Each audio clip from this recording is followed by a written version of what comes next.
અને હું તો માનનીય મુખ્યમંત્રીશ્રીને રજૂઆત એક વખત કરીશ કે નર્મદા નિગમની અંદર જેમણે જેમણે પિયત કરવું હોય એને 100% ટપક સિંચાઈ કરે, એને જ પાણી આપવાનું, બાકી પાણી નહીં અપાય.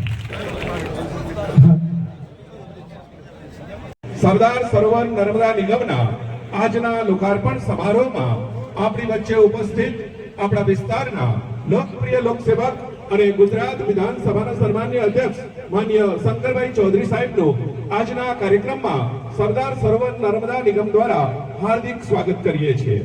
તેમની સાથે પ્રજાજનો વતી ખાસ કરીને વાવ થરાદ વિધાનસભા જેના નર્મદાની કેનાલોનું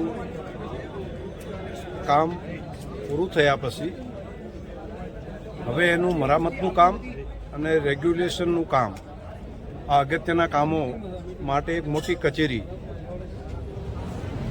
બધા અધિકારીશ્રીઓ અહીંયા રહી શકે એ માટેના ક્વાર્ટર સહિતની વ્યવસ્થા અને તેનું બિલ્ડિંગનું આજે લોકાર્પણ કરવામાં આવ્યું છે.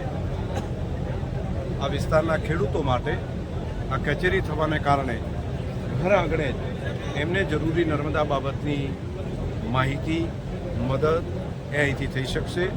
આ માટે હું રાજ્યના મુખ્યમંત્રી શ્રી ભૂપેન્દ્રભાઈ પટેલનો હૃદયપૂર્વક આભાર માનું છું.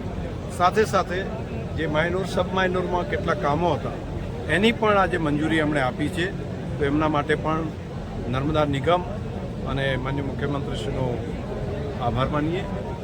આવતીકાલથી નર્મદાની બ્રાન્ચ કેનાલોમાં પાણી છોડવા માટેનો પણ જે નિર્ણય કર્યો છે એ માટે પણ આ વિસ્તારના ખેડૂતો વતી રાજ્ય સરકાર માન્ય મુખ્યમંત્રીશ્રીનો આભાર અને ધન્યવાદ.